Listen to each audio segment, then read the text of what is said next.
Hello, welcome back to my channel. ಎಲ್ಲರೂ ಹೇಗಿದ್ದೀರಾ? ನೀವೆಲ್ಲರೂ ಚೆನ್ನಾಗಿದ್ದೀರಾ ಅಂತ ಅಂದ್ಕೊಂಡಿದ್ದೀನಿ. ನಾನು ಕೂಡ ತುಂಬ ಚೆನ್ನಾಗಿದ್ದೀನಿ. ಹಾಗೆ ನಮ್ಮ ಮನೆಯವರು ಕೂಡ ತುಂಬ ಹುಷಾರಾಗಿದ್ದಾರೆ. ತುಂಬ ದಿನಗಳಾದಮೇಲೆ ನಾನು ಯೂಟ್ಯೂಬ್ ಚಾನೆಲ್ಗೆ ಲಾಂಗ್ ವಿಡಿಯೋ ಒಂದನ್ನು ಹಾಕ್ತಾಯಿದ್ದೀನಿ. ಈ ವಿಡಿಯೋ ನಾವು 3 ದಿನದ ಕುಕ್ಕೆ ಸುಬ್ರಹ್ಮಣ್ಯಕ್ಕೆ ಹೋಗಿದ್ವಿ. ಆ ವಿಡಿಯೋನ ನಾನು ನಿಮ್ಮ ಹತ್ರ ಶೇರ್ ಮಾಡ್ಕೊಳ್ತಾ ಇದ್ದೀನಿ. ಖಂಡಿತ ಎಲ್ಲೂ ಸ್ಕಿಪ್ ಮಾಡದೆ ನೋಡಿ. ಎಲ್ಲಿ ಹೋಗಿದ್ವಿ, ಏನು ಪೂಜೆ ಮಾಡಿಸಿದ್ವಿ ಅಂತೆಲ್ಲ ನಾನು ನಿಮ್ಮ ಹತ್ರ ತಿಳಿಸ್ಕೊಡ್ತೀನಿ. ಹಾಗೆ ನಮ್ಮ ಮನೆಯವರ ಆರೋಗ್ಯದ ವಿಚಾರವಾಗಿ ನೀವೆಲ್ಲರೂ ಕೇಳಿದ್ರಿ. ಒಂದು ಸ್ವಲ್ಪ ಅವ್ರಿಗೆ ಹುಷಾರಿಲ್ಲದೆ ಜ್ವರ ಮತ್ತು ವಾಮಿಟ್ಟು, ಲೂಸ್ ಮೋಷನ್ ಆ ಥರ ಆಗಿ ಸ್ವಲ್ಪ ಸುಸ್ತಾಗಿದ್ದರು. ಒಂದು ವಾರ ಫುಲ್ಲು ರೆಸ್ಟಲ್ಲಿದ್ದರು. ತುಂಬ ನನಗಂತೂ ಭಯ ಆಗಿಬಿಟ್ಟಿತ್ತು, ಏನಪ್ಪ ಈ ರೀತಿ ಸಡನ್ನಾಗಿ ಆಗಿಬಿಡ್ತು ಅಂತೇಳ್ಬಿಟ್ಟು. ನಾನೇ ಆ್ಯಕ್ಚುಲಿ ನಾನು ಸಣ್ಣ ಪುಟ್ಟದಕ್ಕೆಲ್ಲ ನೆಗಡಿ, ಕೆಮ್ಮು ಅದೆಲ್ಲ ತಡ್ಕೊಳ್ಳೋದೇ ಇಲ್ಲ. ಅವರು ತುಂಬ ಸ್ಟ್ರಾಂಗ್ ಪರ್ಸನ್ ಅಂತಲೇ ಹೇಳ್ಬೋದು. ಫಿಸಿಕಲಿ ಆಗಿರ್ಬೋದು, ಮೆಂಟಲಿ ಆಗಿರ್ಬೋದು. ನಾನು ವೀಕು. ಅಂಥದ್ರಲ್ಲಿ ಅವರು ಸಡನ್ನಾಗಿ ಹುಷಾರಿಲ್ಲದೆ ಆದಾಗ ನನಗಂತೂ ಏನೋ ಒಂಥರ ಆಕಾಶನೇ ಕಳಚಿ ಬಿದ್ದಂಗೆ ಆಗ್ಬಿಡ್ತು. ಆ ಒಂದು ಸಿಚುಯೇಷನಿಂದ ಹೊರಗಡೆ ಬರೋದಕ್ಕೆ ನನಗಂತೂ ತುಂಬಾ ಟೈಮ್ ಬೇಕಾಯಿತು ಅಂತ ಅನ್ನಿಸ್ತು. ಏನು ಅಂದರೆ ನಮ್ಮ ಪ್ರೀತಿ ಪಾತ್ರರಿಗೆ ಸಡನ್ನಾಗಿ ಈ ರೀತಿ ಆದಾಗ ಏನೇನೋ ಕೆಟ್ಟ ಯೋಚನೆಗಳೆಲ್ಲ ಬಂದುಬಿಡುತ್ತೆ. ಹಾಗಾಗಿ ಒಂದು ಸ್ವಲ್ಪ ತುಂಬಾ ಮನಸ್ಸಿಗೆ ಬೇಜಾರಾಗ್ಬಿಡ್ತು. ಈಗ ಹುಷಾರಾಗಿದ್ದಾರೆ, ಆರಾಮಾಗಿದ್ದಾರೆ. ಹಾಗಾಗಿ ಒಂದು ಸ್ವಲ್ಪ ನಾನು ಟೈಮ್ ತಗೊಂಡೆ ಅಂತ ಅನ್ನಿಸ್ತು.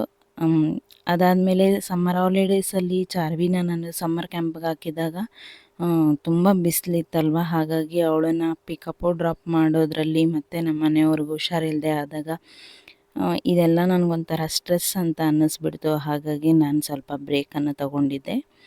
ನೀವಿಲ್ಲಿ ನೋಡ್ತಾ ಇದ್ದೀರಾ, ಎಲ್ಲರೂ ಟಿಫನ್ ಎಲ್ಲ ಮುಗಿಸಿ ಭಾನುವಾರ ನಾವು ಕುಕ್ಕೆ ಸುಬ್ರಹ್ಮಣ್ಯಕ್ಕೆ ಟಿ ಗಾಡಿಯನ್ನು ಬುಕ್ ಮಾಡಿದ್ವಿ.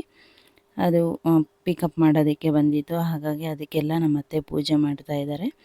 ಈ ಥರ ಯಾವುದೇ ರೀತಿಯ ಪೂಜೆ ಇರಲಿ, ನಮ್ಮ ಮನೆಯಲ್ಲಿ ನಮ್ಮ ಅತ್ತೆನೇ ಮಾಡೋದು.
ಇಲ್ಲಿ ನಮ್ಮ ಅತ್ತೆ ಪೂಜೆ ಮಾಡ್ತಾ ಇದ್ದಾರೆ. ಚಾರ್ವಿಗೆ ವಿಡಿಯೋ ಮಾಡಿಕೊಡಮ್ಮ ಅಂತ ಹೇಳಿದ್ದೆ. ಅವಳು ಫುಲ್ಲು ಒಂಥರ ಮೊಬೈಲೆಲ್ಲ ಶೇಕ್ ಮಾಡಿ ವಿಡಿಯೋ ಮಾಡಿದ್ದಾಳೆ. ಪ್ಲೀಸ್ ಏನೂ ತಪ್ಪು ತಿಳ್ಕೊಬೇಡಿ, ಇದನ್ನು ಚಾರ್ವಿ ವಿಡಿಯೋ ಮಾಡಿಕೊಟ್ಟಿದ್ದಾಳೆ. ಹೇಗೆ ಮಾಡಿದ್ದಾಳೆ ಅಂತೇಳಿ ನೀವು ಕಾಮೆಂಟ್ ಸೆಕ್ಷನಲ್ಲಿ ತಿಳಿಸಿ. ಹಾಗೆ ನಮಗೆ ಒಂದು ಒಳ್ಳೆ ಗಾಡಿ, ಹಾಗೆ ಒಂದು ಒಳ್ಳೆ ಡ್ರೈವರನ್ನು ಸಿಕ್ಕಿದ್ರು. ನಿಜವಾಗ್ಲೂ ನಾವೆಲ್ಲೇ ಒಂದು ಹೊರಗಡೆ ಪ್ರವಾಸ ಹೋಗ್ಬೇಕಂತಂದರೆ ಒಂದು ಒಳ್ಳೆ ರೀತಿಯ ಡ್ರೈವಿಂಗ್ ಮಾಡುವಂಥ ವ್ಯಕ್ತಿ ಆಗಿರಬೇಕು. ಹಾಗೆ ಗಾಡಿ ಚೆನ್ನಾಗಿದ್ದರೆ ನಿಜವಾಗ್ಲೂ ಎಷ್ಟು ದೂರ ಬೇಕಾದರೂ ಹೋಗಿ ಬರ್ಬೋದು. ಯಾಕಂದರೆ ನಾವು ಒಟ್ಟು ಮನೆಯಲ್ಲಿ ಎಲ್ಲರೂ ಎಷ್ಟು ಜನ ಇದ್ದೀವಿ ಅಷ್ಟು ಜನ ನಾವು ಕುಕ್ಕೆ ಸುಬ್ರಹ್ಮಣ್ಯಕ್ಕೆ ಹೋಗಿದ್ವಲ್ಲ, ಯಾವುದೇ ರೀತಿ ಏನೂ ತೊಂದರೆ ಆಗದೆ ಸೇಫಾಗಿ ಹೋಗಿ ಸೇಫಾಗಿ ಬರಲಪ್ಪ ಅಂತ ಹೇಳ್ಬಿಟ್ಟು ಆ ದೇವರಲ್ಲಿ ಒಂದಷ್ಟು ಮೊರೆ ಹೋಗಿ ಕಾಣಿಕೆಯನ್ನು ಕಟ್ಟಿ ನಾವೆಲ್ಲರೂ ಹೊರಟ್ವಿ. ಫೈನಲಾಗಿ ಹೊರಡೋ ಹೊತ್ತಿಗೆ ಎಲ್ಲರಿಗೂ ಟೀ ಮಾಡಿಕೊಟ್ಬಿಟ್ಟು ಹೊರಡೋಣ ಅಂತೇಳ್ಬಿಟ್ಟು ಟೀ ಮಾಡಿಕೊಡ್ತಾ ಇದ್ದೀನಿ ನಾನಿಲ್ಲಿ. ಹಾಗೆ ಇಲ್ಲಿ ನಾವು ಕುಕ್ಕೆ ಸುಬ್ರಹ್ಮಣ್ಯಕ್ಕೆ ಹೊರಟಿರುವಂಥ ಕಾರಣ ಏನು ಅಂತಂದರೆ, ಎಲ್ಲೇ ಹೋಗಲಿ ಪೂಜೆ ಮಾಡಿಸ್ಲಿ, ಏನೇ ಒಂದು ಏನು ಐನೂರು ಅಂತೀವಲ್ವ ಶಾಸ್ತ್ರಿಗಳ ಹತ್ರ ಏನೇ ಒಂದು ಕೇಳಲಿ, ನಿಮ್ಮ ಮನೆ ಮೇಲೆ ಸರ್ಪದೋಷ ಅಂದರೆ ನಾಗದೋಷದ ಇದಿದೆ, ಇದನ್ನು ಪರಿಹರಿಸ್ಕೊಳ್ರಿ ಅಂತೆಲ್ಲ ಹೇಳ್ತಾನೆ ಇದ್ದರು. ಹಾಗಾಗಿ ತುಂಬ ದಿನಗಳಿಂದ ಅಂದ್ಕೊಂಡಿದ್ದಂತಹ ಒಂದು ಉದ್ದೇಶ ಇದು. ಈ ಸರ್ಪದೋಷ ಅಥವಾ ನಾಗದೋಷನ ನಿವಾರಣೆ ಮಾಡ್ಕೊಂಡು ಬರಬೇಕು ಅಂತ ಹೇಳ್ಬಿಟ್ಟು. ಹಾಗಾಗಿ ದೇವರು ಇವತ್ತು ನಮಗೆ ಅನುಕೂಲ ಮಾಡಿಕೊಟ್ಟ. ಹಾಗಾಗಿ ನಾವು ಒಟ್ಟು ಫ್ಯಾಮಿಲಿ ಎಲ್ಲರೂ ಹೊರಟ್ವಿ. ಇದೇ ಕಾರಣಕ್ಕೆ ನಾವು ಕುಕ್ಕೆ ಸುಬ್ರಹ್ಮಣ್ಯಕ್ಕೆ ಹೋಗಿದ್ದು. ನಿಜ ಹೇಳಬೇಕು ಅಂತಂದರೆ, ಮದುವೆ ಆಗಿ ಇಷ್ಟು ವರ್ಷ ಆದಮೇಲೆ ಇದೇ ಮೊದಲನೇ ಸತಿ ಫ್ಯಾಮಿಲಿ ಫುಲ್ಲು ಹೊರಗಡೆ ಹೋಗ್ತಾ ಇರೋದು. ನಾವು ಯಾವುದೇ ರೀತಿಯ ಟ್ರಿಪ್ಪನ್ನು ನಾವು ಹೋಗಿರಲಿಲ್ಲ ನಿಜವಾಗ್ಲೂ. ನಾನು ನಮ್ಮ ಮನೆಯವರು ಅಷ್ಟೇ, ಮದುವೆ ಆದಾಗಿಂದ ಒಂದು ಟ್ರಿಪ್ಪು ಸಹ ನಾವು ಹೋಗಿಲ್ಲ. ಇದೇ ಫಸ್ಟು ಫ್ಯಾಮಿಲಿ ಎಲ್ಲ ಜೊತೇಲಿ ಹೋಗ್ತಾ ಇರೋದು. ಇದಕ್ಕೂ ಮುಂಚೆ ಚಾರ್ವಿಗೆ ಅಕ್ಷರಾಭ್ಯಾಸ ಮಾಡೋದಕ್ಕೋಸ್ಕರ ಶೃಂಗೇರಿಗೆ ಹೋಗಿದ್ವಿ. ಅಷ್ಟು ಬಿಟ್ಟರೆ ನಾವು ಇನ್ನೆಲ್ಲೇ ಯಾವುದೇ ರೀತಿಯ ಟ್ರಿಪ್ಪನ್ನು ಹೋಗಿಲ್ಲ. ಅಂದರೆ ತುಂಬ ಖುಷಿ ಆಗ್ತಾಯಿತ್ತು ನನಗಂತೂ.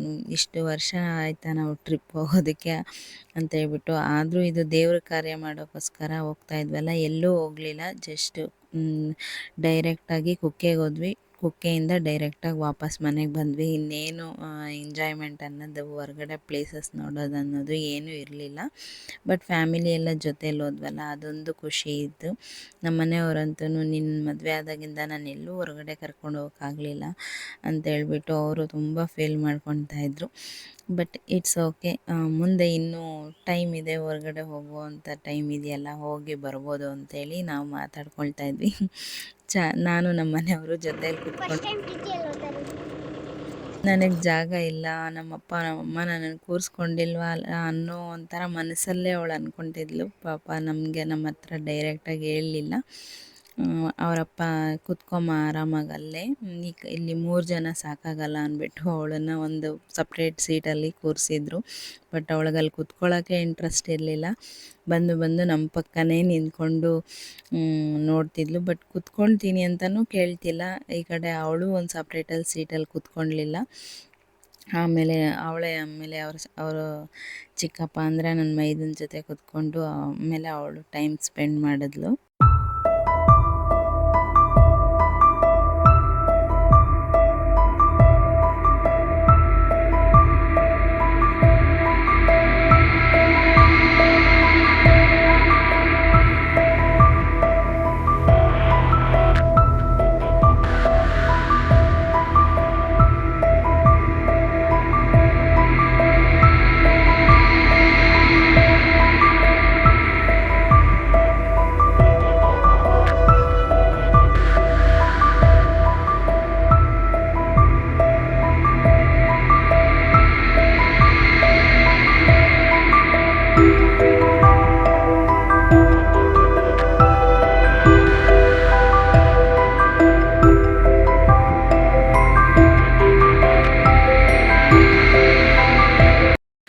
ಆನ್ ದ ವೇ ಇಲ್ಲಿ ಒಂದು ಕೊಡ್ಲಿಪೇಟೆ ಅಂತ ಅನಿಸುತ್ತೆ, ಇಲ್ಲಿ ನಮ್ಮ ಬೇಕಾಗಿರೋ ಒಬ್ಬರು ಮನೆಗೆ ಇಲ್ಲಿ ಹೋಗಿದ್ವಿ. ಅಲ್ಲಿ ತುಂಬ ಚೆನ್ನಾಗಿತ್ತು ನೇಚರ್. ನಿಜ ಅದಕ್ಕೆ ಮಲೆನಾಡು ಸೈಡ್ ಒಂದು ಪ್ಲೇಸು ತುಂಬ ಚೆನ್ನಾಗಿದೆ ಅಂತಲೇ ಹೇಳ್ಬೋದು. ನಾವು ಅಲ್ಲಿ ಹೋಗಿದ ತಕ್ಷಣವೇ ಮಳೆ ಶುರು ಆಯಿತು. ಚಾರ್ವಿ ಅಂತೂ ದಕ್ಕ ದಕ್ಕ ಅಂತ ಕುಣಿತಾ ಇದ್ಲು. ಅಮ್ಮ ಎಷ್ಟು ಚೆನ್ನಾಗಿದೆ ಅಲ್ವಾ ಅಮ್ಮ, ಇಲ್ಲೇ ಇದ್ಬಿಡ್ಬೇಕು ಅಂತ ಅನ್ನಿಸ್ತಿದೆ ಅಂತೆಲ್ಲ ಅಂತಿದ್ಲು. ನಮ್ಮನೆಯವರು ಅಷ್ಟೇ, ಆರಾಮಾಗಿ ಇಲ್ಲೇ ಇದ್ಬಿಡಬೇಕು ಅಂತೇಳಿ ಅಂತಿದ್ರು. ಆದರೆ ಅಲ್ಲಿ ಒಂದು ಅಂಕಲ್ ಇತ್ತು, ನೀವು ಒಂದು ತಿಂಗಳಿದ್ರೆ ಅಷ್ಟೇ ನಿಮಗೆ ಬೇಜಾರು ಅನ್ನಿಸ್ಬಿಡುತ್ತೆ, ಸಾಕಪ್ಪ ಸಾಕು ಈ ಮಲೆನಾಡು ಅಂತ ಅನಿಸುತ್ತೆ, ನಮಗೆ ಬೇಜಾರಾಗುತ್ತೆ, ಇನ್ನು ನೀವು ಆ ಕಡೆ ಇರೋರು, ಆ ಕಡೆಯಿಂದ ಬಂದಿರೋರು ನಿಮ್ಗೆ ಇನ್ನೆಷ್ಟು ಬೇಜಾರಾಗಲ್ಲ ಅಂತ ಅವರು ಹೇಳ್ತಿದ್ರು. ಹಾಗೆ ಇಲ್ಲಿ ನಾಯಿಗಳಿದೆ, ಎಷ್ಟು ಕ್ಯೂಟಾಗಿದ್ದಾವೆ ಗೊತ್ತಾ. ಅದರಲ್ಲಿ ಒಂದು ಮುದೋಳು ಜಾತಿದಿದೆ, ಇನ್ನೊಂದು ನಾರ್ಮಲ್, ಅದು ಗೊತ್ತಿಲ್ಲ ಇನ್ನೊಂದು ಯಾವ್ದು ಜಾತಿ ಅಂತೇಳ್ಬಿಟ್ಟು. ತುಂಬ ಚೆನ್ನಾಗಿದ್ವು ನಾಯಿಗಳು, ಮಾತ್ರ ತುಂಬ ಶಾರ್ಪ್ ಆಗಿದ್ವು. ಚಾರ್ವಿ ಅಂತೂ ಅಮ್ಮ ನಾಯಿ ಇಟ್ಕೊಳ್ಳೋಣಮ್ಮ ಅಂತ ಇದ್ಲು. ಗೊತ್ತಿಲ್ಲ, ಅವಳಿಗೆ ನಾಯಿ ಅಂದರೆ ತುಂಬ ಇಷ್ಟ. ಅವರಪ್ಪ ಹೇಳ್ತಾ ಇದ್ದಾರೆ, ನೀನೊಂಚೂರು ದೊಡ್ಡವಳಾಗಮ್ಮ ನಿನಗೊಂದು ನಾಯಿ ಕೊಡಿಸ್ತೀನಿ ಅಂತ ಹೇಳ್ಬಿಟ್ಟು. ಯಾಕಂದರೆ ಇವಾಗ ಅವಳು ಅದನ್ನು ಇಟ್ಕೊಂಡು ಬೀಳಿಸೋದು ಎಲ್ಲ ಮಾಡ್ತಾ ಇರ್ತಾಳೆ. ಹಾಗಾಗಿ ನೀನೊಂಚೂರು ದೊಡ್ಡವಳಾಗು, ಅವಾಗ ಕೊಡ್ತೀನಿ, ಕೊಡಿಸ್ತೀನಿ, ಅದನ್ನು ನೀನು ಅವಾಗ ಚೆನ್ನಾಗಿ ನೋಡ್ಕೊಳ್ಳೋ ಅಂತ ಅಷ್ಟು ದೊಡ್ಡವಳಾಗಿರ್ತೀಯಲ್ಲ ಅಂಥೇಳಿ ಅವರಪ್ಪ ಅವಳಿಗೆ ಹೇಳ್ತಾ ಇರ್ತಾರೆ.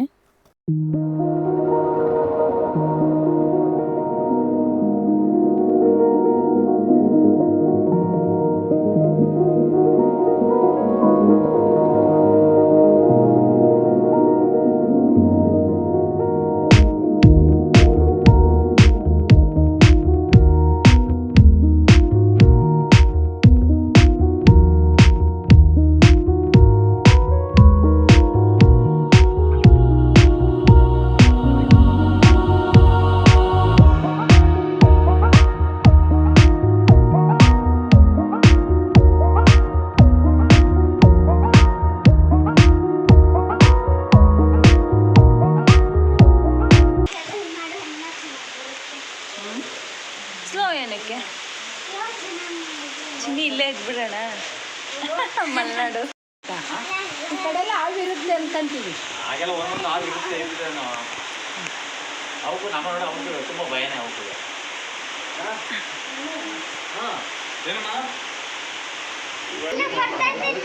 ಈ ನೆನೆ ಬಿಡ ಬಾಮ, ಇನ್ನ 3 ದಿನ ಇರ್ಬೇಕು. ಪೈಪ್ ಬಿಟ್ಟವ್ರಿ ತಗ ನೋಡಾಗ ಇಲ್ಲಿ ನೀರಾಗಿ ಎಷ್ಟು ಚೆನ್ನಾಗಿ ಇದಾಟ ಗೊತ್ತ. ಬೆಳೆ ಅಲ್ಲ ಬಟ್ಟೆ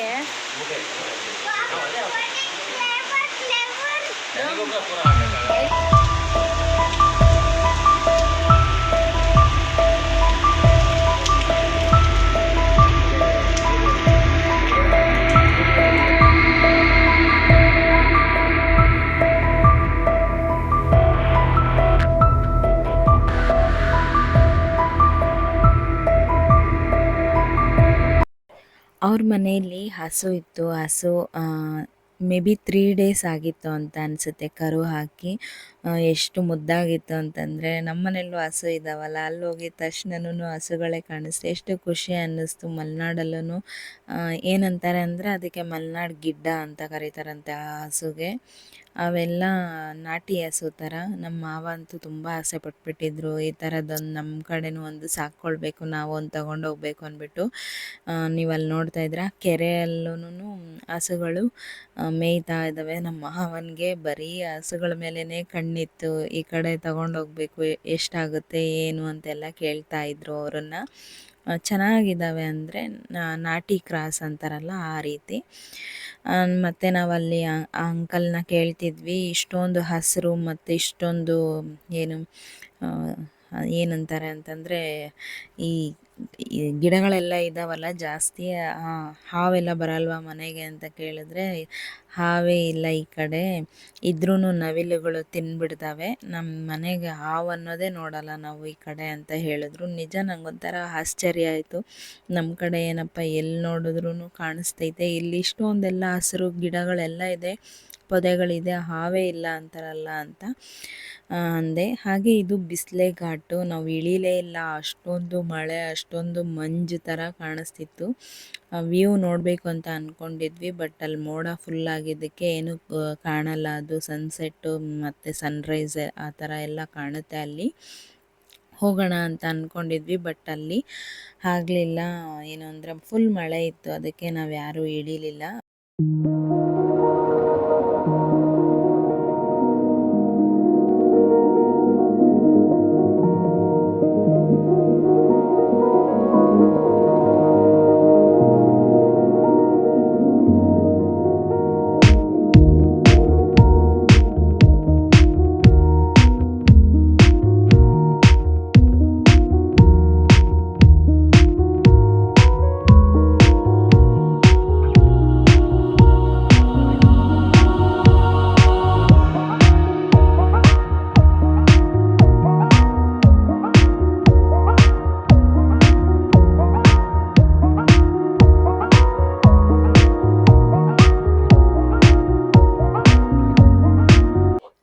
ಫೈನಲ್ ಆಗಿ ನಾವು ಕುಕ್ಕೆ ಸುಬ್ರಹ್ಮಣ್ಯ ರೀಚ್ ಆದ್ವಿ. ಅಲ್ಲಿ ಯಾವ ರೀತಿ ಅಂತಂದ್ರೆ ಹೋಮ್ ಗಾರ್ಡ್ಸ್ ಎಲ್ಲ ಸ್ವಲ್ಪ ಹೊತ್ತುನು ಗಾಡಿ ನಿಲ್ಸೋದಕ್ಕೆ ಬಿಡೋದಿಲ್ಲ. ಒಂಥರ ರ್ಯಾಶ್ ಆಗಿ ಬಿಹೇವ್ ಮಾಡ್ತಾರೆ ಅಲ್ಲಿ. ಹಾಗೆ ಫೈನಲ್ ಆಗಿ ಎಲ್ಲರೂ ನಾವು ರೂಮ್‌ಗೆ ಬಂದ್ವಿ. ಹಾಗೆ ನಿಮ್ಮೆಲ್ಲರಿಗೂ ತುಂಬ ಥ್ಯಾಂಕ್ಸ್ ಹೇಳೋದಕ್ಕೆ ಇಷ್ಟಪಡ್ತೀನಿ. ಯಾಕಂತಂದ್ರೆ ನಾನು ಯಾವುದೇ ರೀತಿಯ ವಿಡಿಯೋ ಹಾಕಲಿಲ್ಲ. ಹಾಗೆ ನನಗೂ ನಿಮಗೂ ಯಾವುದೇ ರೀತಿಯ ಒಂದು ಕಾಂಟ್ಯಾಕ್ಟ್ ಇರಲಿಲ್ಲ. 2 ಮಂತ್ಸಿಂದ ನಾನು ಯಾವುದೇ ರೀತಿಯ ವಿಡಿಯೋ ಹಾಕಲಿಲ್ಲ. ಯಾವುದೇ ರೀತಿಯ ಒಂದು ಏನು ಇನ್ಫಾರ್ಮೇಷನ್ ಇಲ್ಲದೆ ನಾನು ಈ ವಿಡಿಯೋಸನ್ನು ಸ್ಟಾಪ್ ಮಾಡಿದೆ. ಆದರೂ ನೀವೆಲ್ಲರೂ ಇಲ್ಲಿವರೆಗೂ ನನ್ನ ವಿಡಿಯೋ ಅಂದರೆ ಅಪ್ಲೋಡ್ ಮಾಡೋವರೆಗೂ ಒಂದು ಒಳ್ಳೆ ಟೈಮ್ ಕೊಟ್ಟಿದ್ರಿ ನನಗೆ. ಹಾಗೆ ಸುಮಾರು ಜನ ಸಬ್ಸ್ಕ್ರೈಬ್ ಸಹ ಮಾಡ್ಕೊಂಡಿದ್ದೀರಾ. ನಿಜವಾಗ್ಲೂ ತುಂಬ ಖುಷಿ ಅನ್ನಿಸ್ತು ನನಗೆ. ಆದ್ರೂ ನೀವು ನಾನು ವಿಡಿಯೋ ಮಾಡಿಲ್ಲ ಅಂದ್ರೂ ನೀವು ನನಗೆ ಸಪೋರ್ಟ್ ಮಾಡಿದ್ದೀರಲ್ವ, ನಿಮ್ಮೆಲ್ಲರಿಗೂ ತುಂಬ ಥ್ಯಾಂಕ್ಸ್. ಹಾಗೆ ಆ ದೇವರು ನಿಮ್ಮೆಲ್ಲರಿಗೂ ಒಳ್ಳೇದು ಮಾಡಲಿ ಅಂತಲೇ ಕೇಳ್ಕೊಳ್ತೀನಿ.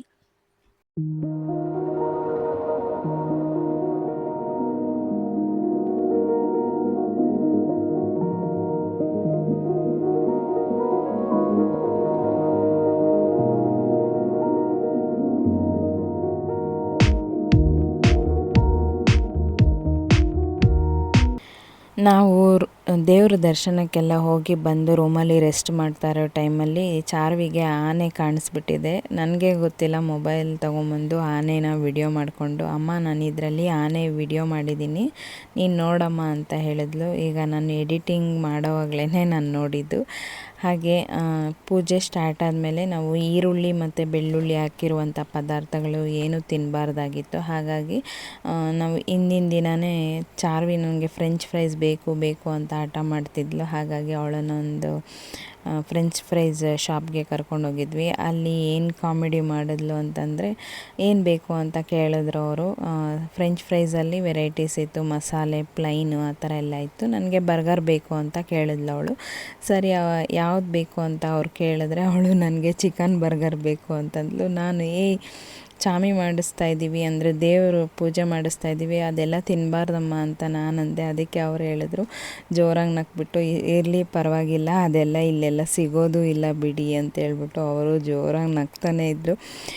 ಅವರು ಈ ನಗು ಅಂದರೆ ಅವ್ರ ಮುಖದಲ್ಲಿ ನಾವು ಶಾಪಿಂದ ಹೊರಗಡೆ ಬರೋವರೆಗೂ ಅವಳು ಚಾರ್ವಿ ಕೇಳಿದ್ದಂತಹ ಒಂದು ಇದನ್ನು ನೆನೆಸ್ಕೊಂಡು ಅವರು ಸ್ಮೈಲ್ ಮಾಡ್ತಾನೆ ಇದ್ರು ಮುಖದಲ್ಲಿ. ನನಗಂತೂ ಏನು ಇವಳು ಈ ಥರ ಕೇಳಿಬಿಟ್ಲಲ್ಲ, ನಮ್ಮ ಮರ್ಯಾದೆ ತೆಗೆದುಬಿಟ್ಲಲ್ಲ ಅಂತೇಳ್ಬಿಟ್ಟು ಒಂಥರ ಫೀಲ್ ಅಂತ ಅನ್ನಿಸ್ತು.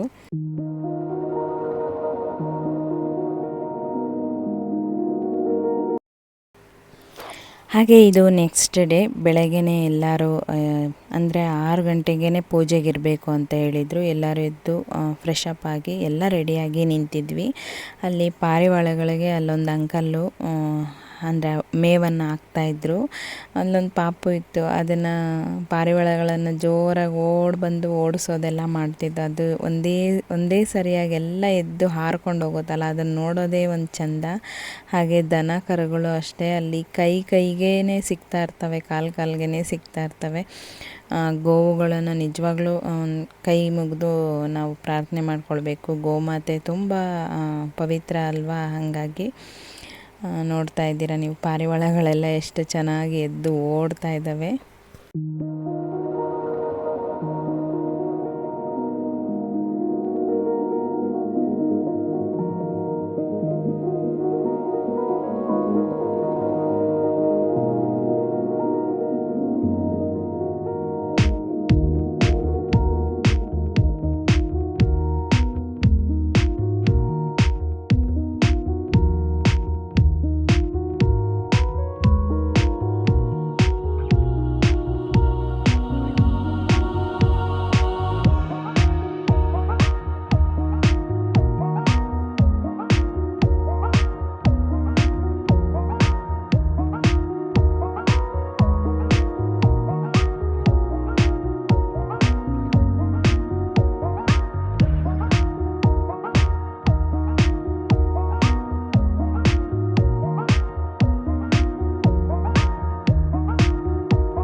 ಅಲ್ಲಿ ಪೂಜೆಗೆ ಕೂರಬೇಕು ಅಂತಂದರೆ ವೈಟ್ ಬನಿಯನ್ನು ವೈಟ್ ಪಂಚೆ ಎಲ್ಲ ಹಾಕ್ಕೊಳ್ಬೇಕು ಅಂತ ಹೇಳಿದರು. ಆಮೇಲೆ ಅದಾದಮೇಲೆ ಮನೆ ಹಿರಿಯರು ಒಬ್ಬರು ಹಾಕ್ಕೊಂಡ್ರೆ ಸಾಕು, ಪರವಾಗಿಲ್ಲ, ಇನ್ನು ಮಕ್ಕಳೆಲ್ಲ ಕಲರ್ ಬಟ್ಟೆನೇ ಹಾಕ್ಕೊಳ್ಬೋದು ಅಂತ ಹೇಳಿದರು. ಬಟ್ ಫಸ್ಟು ಎಲ್ಲರೂ ಹಾಕ್ಕೊಳ್ಬೇಕು ಅಂದ್ಕೊಂಡು ನಮ್ಮ ಮನೆಯವರು ಮತ್ತು ನಮ್ಮ ಮಾವ ನಮ್ಮ ಇದನ್ನ ಎಲ್ಲ ವೈಟ್ ಪಂಚೆ ವೈಟ್ ಬನೀನು ಅದನ್ನೇ ಯೂಸ್ ಮಾಡಿದರು. ಚಾರ್ವಿಗೂ ವೈಟ್ ಫ್ರಾಕ್ ಹಾಕಿದ್ದೆ. ಅದು ಚಾರ್ವಿ ಹೇಳಿದ್ಲು, ಅಮ್ಮ ನೀನು ವೈಟ್ ಕಲರ್ ಡ್ರೆಸ್ ಹಾಕೋಬೇಕಿತ್ತು, ನಾವೆಲ್ಲರೂ ಮ್ಯಾಚಿಂಗ್ ಆಗ್ತಿತ್ತು ಅಂತೇಳಿ ಹೇಳ್ತಿದ್ಲು. ಮಕ್ಕಳು ಎಷ್ಟು ಸಣ್ಣ ಪುಟ್ಟ ವಿಚಾರಗಳನ್ನು ಹೆಂಗೆ ಅಬ್ಸರ್ವ್ ಮಾಡ್ತಾರೆ ಅಲ್ವಾ. ಹಾಗೆ ಎಲ್ಲರೂ ರೆಡಿಯಾಗಿ ಪೂಜೆಗೆ ಹೊರಟ್ವಿ. ಅಲ್ಲಿ ಏನು ಅಂತಂತಂದರೆ ಸುಮ್ಮನೆ ಇದ್ದಕ್ಕಿದ್ದಂಗೆ ಮಳೆ ಸುರಿದ್ಬಿಡುತ್ತೆ. ಆ ಮಲೆನಾಡಲ್ಲಿ ಮಳೆ ಬರುತ್ತೆ, ಟೈಮ್ ತೊಗೊಳುತ್ತೆ ಅಂಥೇಳಿ ಇರೋಂಗೆ ಇಲ್ಲ. ಅಲ್ಲಿ ಮೋಡ ಬಂದಿದೆ ಅಂತಂದ್ರೆ ಹಂಗೆ ಮಳೆ ಸುರಿತಾ ಇರುತ್ತೆ. ಆ ಥರ ವಾತಾವರಣ ಅಲ್ಲಿ. ನಾವು ಎಲ್ಲ ಛತ್ರಿ ಇಟ್ಕೊಂಡು ಪೂಜೆಗೆ ಹೊರಟ್ವಿ.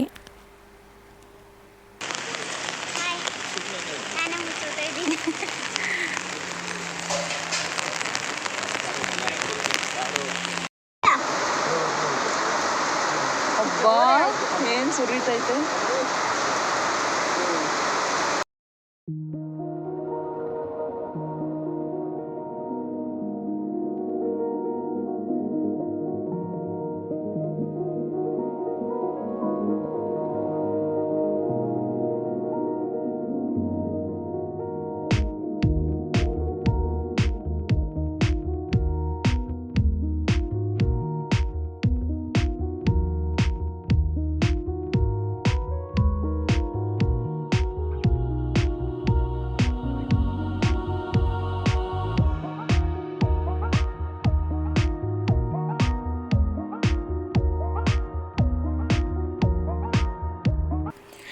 ಫೈನಲ್ ಆಗಿ ಪೂಜೆ ಮಾಡುವಂತಹ ಪ್ಲೇಸ್ಗೆ ಬಂದಿದ್ವಿ. ಅಲ್ಲಿ ಬರೀ ನಾವೊಬ್ಬರೇ ಅಲ್ಲ, ಸುಮಾರು ಜನಗಳು, ಅಂದರೆ ಲೆಕ್ಕನೇ ಇಲ್ಲ, ಅಷ್ಟು ಕುಟುಂಬದವರೆಲ್ಲ ಸರ್ಪದೋಷ, ನಾಗದೋಷ, ಏನೇನೋ ಅವ್ರಿಗೆ ಏನೇನು ತೊಂದರೆ ಇರುತ್ತೋ ಅದನ್ನೆಲ್ಲ ನಿವಾರಣೆಗೋಸ್ಕರ ಇಲ್ಲಿ ಬಂದು ಪೂಜೆ ಮಾಡಿಸ್ತಾರೆ.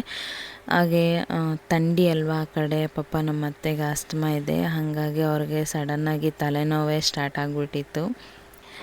ನಾವು ಅಲ್ಲಿ 6:15ಗೆ ಹೋದರೆ ನಮ್ಮನ್ನು ಪೂಜೆಗೆ ಕರೆದಿದ್ದು 8:15, 8:15 ಆಗಿಬಿಟ್ಟಿತ್ತು. ಅಷ್ಟೊಂದು ಲೇಟ್ ಆಗಿಬಿಟ್ಟಿತ್ತು. ನಮಗಂತೂ ನಿಂತು ಸಾಕಾಗ್ಬಿಟ್ಟಿತ್ತು. ನಮ್ಮ ಮನೆಯವರಂತೂ ಪಾಪ ಅವ್ರಿಗೆ ಕಾಲು ಫ್ರ್ಯಾಕ್ಚರ್ ಆಗಿರೋದ್ರಿಂದ ಸುಮಾರು ಹೊತ್ತು ನಿಂತು ಬೇಜಾರೇ ಮಾಡ್ಕೊಂಬಿಟ್ಟಿದ್ರು. ತುಂಬ ಕಾಲು ನೋವ್ತಾ ಇದೆ, ಇಷ್ಟು ಲೇಟಾಗಿ ಅಂದಿದ್ದಿದ್ರೆ ನಿಧಾನವಾಗೇ ಬರ್ಬೋದಿತ್ತು, ರೂಮಲ್ಲಿ ರೆಸ್ಟ್ ಮಾಡ್ಬೋದಿತ್ತು ಅಂತೆಲ್ಲ ಅಂದರು. ಇಟ್ಸ್ ಓಕೆ, ನಮ್ಮ ಕರ್ಮಗಳನ್ನೆಲ್ಲ ಕಳಿಬೇಕು ಅಂತಂದರೆ ನಾವು ದೇವ್ರಿಗೋಸ್ಕರ ಕಾಯಲೇಬೇಕಲ್ವ. ಹಾಗೆ ಇಲ್ಲಿ ನೀವು ನೋಡ್ತಾ ಇದ್ದೀರಾ, ನಾಗದೋಷ ನಿವಾರಣೆಗೆ ಅವ್ರ ಕೈಯಾರೆ ನಾಗರ ಹಾವುಗಳನ್ನು ರೆಡಿ ಮಾಡಿದ್ದಾರೆ. ಅವು ನಿಜವಾಗ್ಲೂ ರಿಯಲ್ಲಾಗಿ ಇದ್ದಾವ ಅಂತ ಅನ್ನಿಸ್ತಿತ್ತು, ಅಷ್ಟು ಚೆನ್ನಾಗಿ ಕಾಣಿಸ್ತಿದ್ವು. ದೇವರು ನಿಜವಾಗ್ಲೂ ಅವರು ಒಂದೊಂದು ಹೇಳ್ತಾ ಇದ್ದರೆ ನಾಗದೋಷ, ಸರ್ಪದೋಷ ಯಾವ ರೀತಿ ನಮಗೆ ಆಗುತ್ತೆ ಅಂತಂದರೆ, ಬರೀ ನಾಗರ ಹಾವನ್ನು ನಾವು ಸಾಯಿಸಬೇಕು ಅಂತ ಇಲ್ಲ, ನಾಗರ ಹಾವನ್ನು ನಾವು ಹೊಡಿಬೇಕು ಅಂತ ಇಲ್ಲ. ಎಷ್ಟೊಂದು ಅಂದರೆ ನಮ್ಮದೇನು ಅಲ್ಲಿ ತಪ್ಪೇ ಇರಲ್ಲ, ಆದರೂ ಅಂಥ ಸಿಚುಯೇಷನಲ್ಲಿ ನಮಗೆ ನಾಗದೋಷ ಅಥವಾ ಸರ್ಪದೋಷ ನಮಗೆ ಅಂಟ್ಕೊಳ್ಳುತ್ತೆ ಅಂತೇಳಿ ಅವರು ಹೇಳಿದ್ರು. ಈ ನಾಗದೋಷ ಅನ್ನೋದು ನಾವು ನಾಗರ ಹಾವು, 2 ಹಾವುಗಳು ಜೊತೆ ಇರ್ತಾವಲ್ಲ, ಅದನ್ನು ನೋಡಿದ್ರೂ ನಾಗದೋಷ ಆಗುತ್ತೆ. ಮತ್ತು ಹಾವನ್ನು ಸಮ್ಟೈಮ್ಸ್ ಬೇರೆ ಯಾರಾದರೂ ಹೊಡಿತಾ ಇದ್ರೂ ನಾವು ನೋಡಿದ್ರೂ ಅದು ನಾಗದೋಷ ಆಗುತ್ತೆ. ಇನ್ನೂ ಏನೇನೋ ಹೇಳಿದ್ರು. ನಿಜವಾಗ್ಲೂ ಹೌದಾ, ನಾವು ಏನಪ್ಪ ಅದ್ರ ತಂಟೆಗೆ ಹೋಗಿಲ್ಲ ಅಂದ್ರೂ ಬರಿಗಣ್ಣಲ್ಲಿ ನೋಡಿದ್ರೂ ನಮಗೆ ಈ ದೋಷ ಅಂಟ್ಕೊಳ್ಳುತ್ತಾ ಅಂತ ಅನ್ನಿಸ್ಬಿಡ್ತು. ಯಾವತ್ತೂ ದೇವರೇ ನಮ್ಮ ಕಣ್ಣಿಗೆ ಕಾಣಿಸ್ಬೇಡಪ್ಪ ಅಂಥೇಳಿ ನಾವು ಅಲ್ಲಿ ಕೇಳ್ಕೊಂಡ್ವಿ. ನಿಜವಾಗ್ಲೂ ಈ ಥರ ಎಲ್ಲ ದೋಷ ಅಂಟ್ಕೊಳ್ಳುತ್ತೆ ಅಂತ ಗೊತ್ತಾದಮೇಲೆ ನಮ್ಗೆ ಯಾವತ್ತೂ ನೀನು ಕಣ್ಣಿಗೆ ಕಾಣಿಸ್ಕೊಂಡ್ಬೇಡಪ್ಪ ಅಂತೇಳ್ಬಿಟ್ಟು ಆ ದೇವರಲ್ಲಿ ಕೇಳ್ಕೊಂಡ್ವಿ.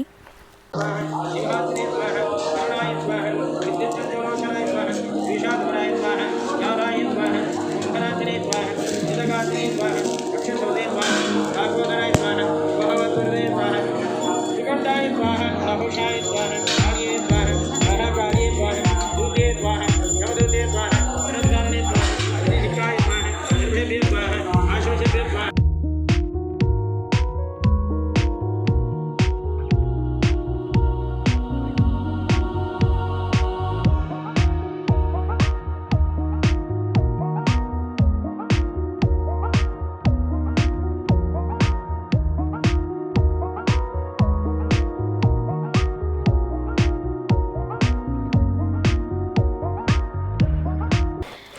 ಫೈನಲ್ ಆಗಿ ಮೊದಲನೇ ದಿನದ ಪೂಜೆ ಅಂದರೆ ನಾಗರ ಸರ್ಪ ಸಂಸ್ಕಾರ ಪೂಜೆಯನ್ನು ಮುಗಿಸ್ಕೊಂಡು ಮಠದಲ್ಲೇ ನಮಗೆಲ್ಲ ಊಟ ಕೊಡ್ತಾರೆ. ಯಾಕೆ ಅಂತಂದರೆ ನಾವು ಹೊರಗಡೆ ಏನು ಈರುಳ್ಳಿ ಬೆಳ್ಳುಳ್ಳಿ ಹಾಕಿರುವಂಥ ಏನು ಊಟನೂ ನಾವು ತಗೊಳ್ಬಾರ್ದು.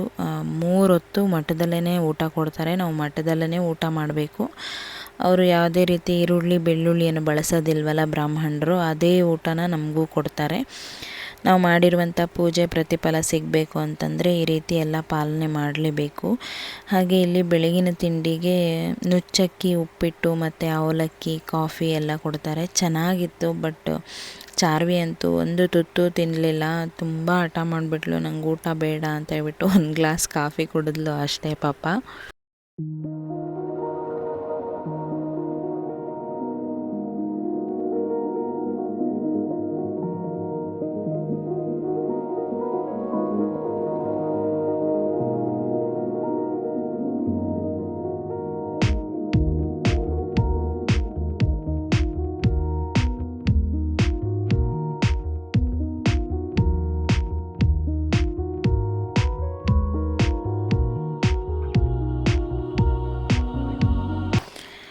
ತಿಂಡಿ ಎಲ್ಲ ಮುಗಿಸ್ಕೊಂಡು ಇಲ್ಲಿ ಹೊಳೆ ಕಾಣಿಸ್ತಾ ಇದೆಯಲ್ಲ, ಆ ಹೊಳೆ ಮೇಲೇ ನಡ್ಕೊಂಡು ಹೋಗಬೇಕು. ಎಷ್ಟು ಚೆನ್ನಾಗಿ ನೀರು ಹರಿತಿತ್ತು ಅಂತಂದರೆ, ನಾವು ಊಟ ಮಾಡೋಕ್ಕೆ ಹೋದಾಗ ಸ್ವಲ್ಪ ನೀರು ಹರಿತಾ ಇತ್ತು, ಮತ್ತು ಊಟ ಮುಗಿಸ್ಕೊಂಡು ಬರೋಷ್ಟೊತ್ತಿಗೆ ಎಷ್ಟೊಂದು ನೀರು ಹರಿತಾ ಇತ್ತು. ಅಲ್ಲಿ ಗೊತ್ತೇ ಆಗೋದಿಲ್ಲ, ಎಷ್ಟೊಂದು ಮಳೆ ಆಗಿಬಿಡುತ್ತೆ ಸಡನ್ನಾಗಿ. ಹಾಗೆ ರೂಮ್ಗೆ ಹೋಗಿ ಸ್ವಲ್ಪ ಹೊತ್ತು ರೆಸ್ಟ್ ಮಾಡಿದ್ವಿ. ಹಾಗೆ ದೇವಸ್ಥಾನದ ಸುತ್ತಮುತ್ತ ಎಲ್ಲನೂ ಓಡಾಡ್ಕೊಂಡು ಹೋದ್ವಿ. ಬಟ್ ಏನೂ ತಿನ್ನಂಗಿರಲಿಲ್ಲ, ಏನೂ ಕುಡಿಯೋಂಗಿರಲಿಲ್ಲ. ಜಸ್ಟ್ ಏನೋ ಒಂದು ಸ್ವಲ್ಪ ಓಡಾಡಿಕೊಂಡು ಅಲ್ಲಿರೋ ಪ್ಲೇಸಸ್ ಎಲ್ಲ ನೋಡಿಕೊಂಡು ರೂಮಿಗೆ ಹೋದ್ವಿ.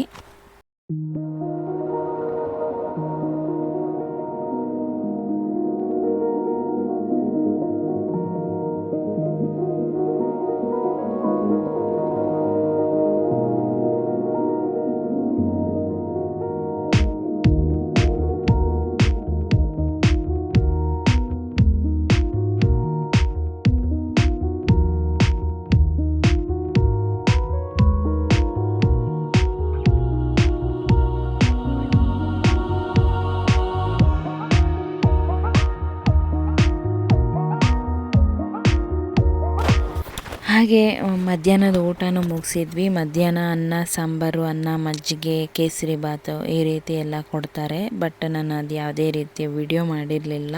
ಹಾಗೆ ಇದು ರಾತ್ರಿ ಊಟಕ್ಕೆ ಹೋಗಿದ್ವಿ ನಾವು. ನುಚ್ಚಕ್ಕಿ ಅನ್ನ, ಉಪ್ಪಿಟ್ಟು, ನುಚ್ಚಕ್ಕಿ ಅನ್ನದಲ್ಲೇ ಉಪ್ಪಿಟ್ಟು ಮಾಡಿ ಕೊಟ್ಟಿದ್ದರು. ಹಾಗೆ ಬಾದಾಮಿ ಹಾಲು ಕೊಟ್ಟಿದ್ದರು. ಚೆನ್ನಾಗಿತ್ತು ಊಟ. ಬಟ್ ಯಾವಾಗ್ಲೂ ಇದೇ ಊಟ ಅಂದರೆ ಸ್ವಲ್ಪ ಕಷ್ಟ ಅಂತ ಅನಿಸುತ್ತೆ. ನಮ್ಮ ಕಡೆನೇ ಒಂಥರ ಫುಡ್ ಇರುತ್ತೆ, ಆ ಕಡೆ ಒಂಥರನೇ ಫುಡ್.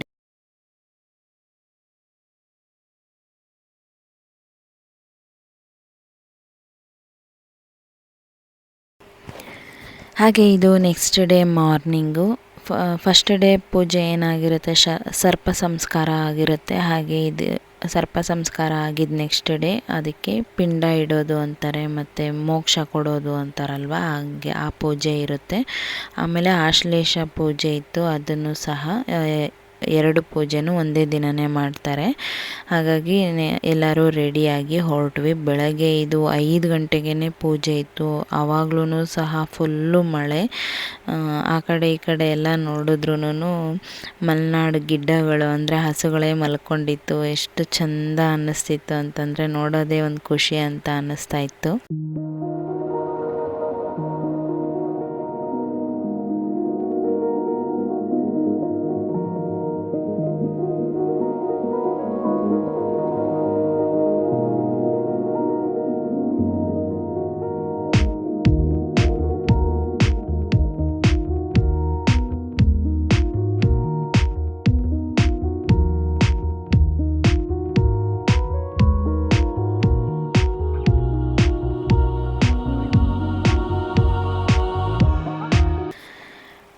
ಪಿಂಡ ಇಟ್ಟು ಸರ್ಪ ಸಂಸ್ಕಾರದ ಎಲ್ಲ ಎಲ್ಲ ಪೂಜೆ ಎಲ್ಲ ಮುಗಿದಿದ್ದಾದಮೇಲೆ ಕೊನೆಯದಾಗಿ ಗೋ ಪೂಜೆ ಅಂತ ಮಾಡಿಸ್ತಾರೆ. ಅಲ್ಲಿ ಹಸುವನ್ನ ಕಟ್ಟಾಕ್ಬಿಟ್ಟು ಅದಕ್ಕೆ ನಮ್ಮ ಕೈಯಲ್ಲಿ ಪೂಜೆ ಮಾಡಿಸ್ತಾರೆ. ನಮ್ಮೆಲ್ಲ ಪಾಪಕರ್ಮಗಳು ಎಲ್ಲ ಕಳೀಲಿ ಅಂತೇಳ್ಬಿಟ್ಟು ಕೊನೆಯದಾಗಿ ಪೂಜೆ ಆಗುತ್ತೆ. ಈ ಪೂಜೆ ಆದಮೇಲೆ ದೇವಸ್ಥಾನದಲ್ಲಿ ಆಶ್ಲೇಷ ಪೂಜೆ ಅಂತೇಳಿ ಮಾಡ್ತಾರೆ. ಅದನ್ನು ಮಾಡಿಸಿದ್ರೆ ತುಂಬ ಒಳ್ಳೆಯದು ಅಂತ ಹೇಳಿದ್ರು.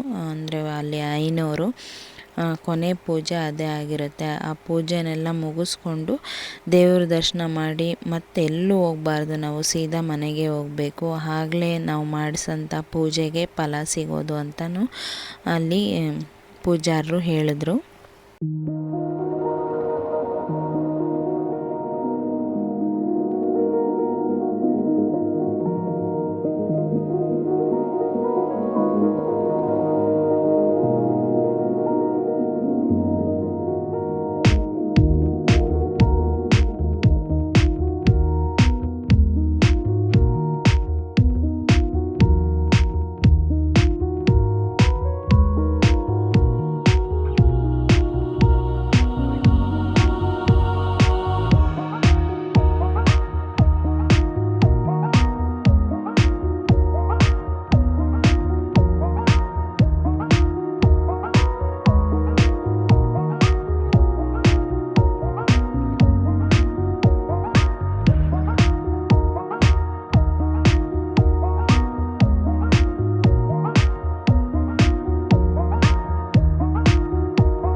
ಪೂಜೆ ಅಂತೂ ಎಲ್ಲ ಮುಗಿದಿದ್ದಾದಮೇಲೆ ಹೊರಗಡೆ ಬಂದು ದೇವ್ರ ದರ್ಶನಕ್ಕೆ, ಅಂದರೆ ಆಶ್ಲೇಷ ಪೂಜೆ ಮಾಡಿಸಿ ದೇವ್ರ ದರ್ಶನಕ್ಕೆ ಹೋಗೋಣ ಅಂಥೇಳಿ ನಾವೆಲ್ಲ ಹೊರಗಡೆ ಬಂದ್ವಿ.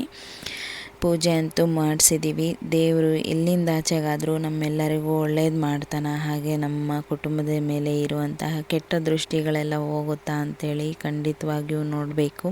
ಖಂಡಿತವಾಗಿಯೂ ಆ ದೇವ್ರು ನಮಗೆ ಒಳ್ಳೇದು ಮಾಡೇ ಮಾಡ್ತಾನೆ ಅನ್ನೋ ನಂಬಿಕೆ ಇದೆ. ಅದರ ಜೊತೆಗೆ ನನ್ನ ಎಲ್ಲ ಯೂಟ್ಯೂಬ್ ಕುಟುಂಬಕ್ಕೆ, ನನ್ನೆಲ್ಲ ಸಬ್ಸ್ಕ್ರೈಬರ್ಸ್ಗೆ ಆ ದೇವರು ಒಳ್ಳೇದು ಮಾಡಲಿ ಅಂತ ಕೇಳ್ಕೊಳ್ತೀನಿ. ಹೀಗೆ ನನಗೆ ಸಪೋರ್ಟ್ ಮಾಡ್ತಾಯಿರಿ. ಈಗ ನೀವೇನು ನೋಡ್ತಾ ಇದ್ದೀರಾ ಈ ಪೂಜೆನೇ ಆಶ್ಲೇಷ ಪೂಜೆ. ಇದು 4 ಬ್ಯಾಚ್ಗಳಲ್ಲಿ ಮಾಡ್ತಾರೆ. ಸುಮಾರು ಒಂದೊಂದು ಬ್ಯಾಚಲ್ಲಿ 1,000 ಜನ ಮೇಲೆ ಇರ್ತಾರೆ. ಅಷ್ಟು ಜನಕ್ಕೂ ಸೇರಿ ಈ ರೀತಿ ಒಂದು 4 ಬ್ಯಾಚಲ್ಲಿ ಆಶ್ಲೇಷ ಪೂಜೆ ಮಾಡ್ತಾರೆ. ಆಶ್ಲೇಷ ಪೂಜೆಯನ್ನು ಮುಗಿಸ್ಕೊಂಡು ದೇವ್ರ ದರ್ಶನಕ್ಕೆ ಹೋಗಬೇಕು.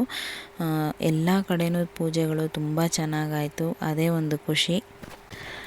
ಕೊನೆಯದಾಗಿ ಅಲ್ಲಿನ ಮತ್ತೆ ಬೆಳಗಿನ ತಿಂಡಿಯನ್ನು ಮುಗಿಸ್ಕೊಂಡು ನಾವು ಅಲ್ಲಿಂದ ಹೊರಡೋಷ್ಟೊತ್ತಿಗೆ ಒಂದು 11 ಗಂಟೆ ಆಗಿತ್ತು ಅಂತ ಅನಿಸುತ್ತೆ ಮಂಗಳವಾರ.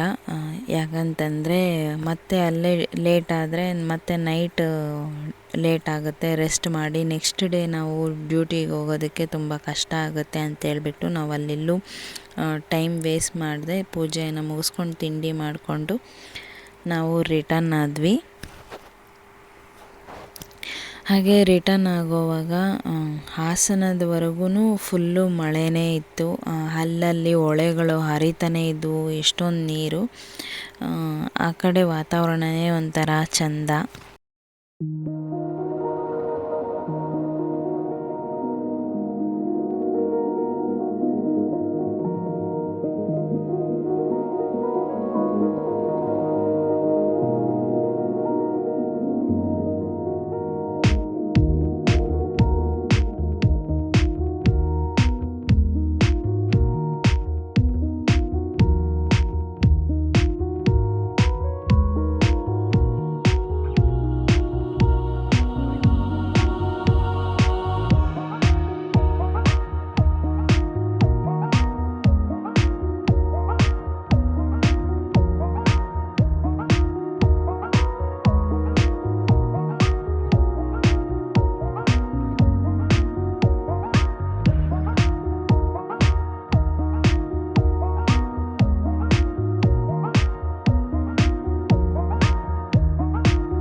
ಆನ್ ದ ವೇ ಅಲ್ಲೇ ಬರ್ತಾ ಮಧ್ಯ ಮಧ್ಯದಲ್ಲಿ ಕಾಫಿ ಟೀ ಎಲ್ಲ ಕುಡಿಯೋರು ಕುಡಿಬೋದು. ಬಟ್ ಊಟ ಏನೂ ತಿನ್ನಂಗಿರಲಿಲ್ಲ. ಯಾಕಂದರೆ ನೆಕ್ಸ್ಟ್ ಮನೆಗೆ ಬರೋವರೆಗೂ, ಮನೆಯಲ್ಲಿ ಪೂಜೆ ಮಾಡೋವರೆಗೂ ಈರುಳ್ಳಿ ಬೆಳ್ಳುಳ್ಳಿ ಹಾಕಿರುವಂಥ ಪದಾರ್ಥಗಳನ್ನು ತಿನ್ನೋ ಹಾಗೆ ಇರಲಿಲ್ಲ. ಅದಕ್ಕೋಸ್ಕರ ಬರ್ತಾ ಕಾಫಿ ಟೀ ಕುಡಿದು ಮತ್ತು ಚಾರ್ವಿ ತುಂಬ ಹೊಟ್ಟೆ ಹಸುವಂತಿದ್ಲು. ಅಲ್ಲೊಂದು ಕಡೆ ಮೊಸರನ್ನ ಕೊಡಿಸಿದ್ವಿ ಅಷ್ಟೇ.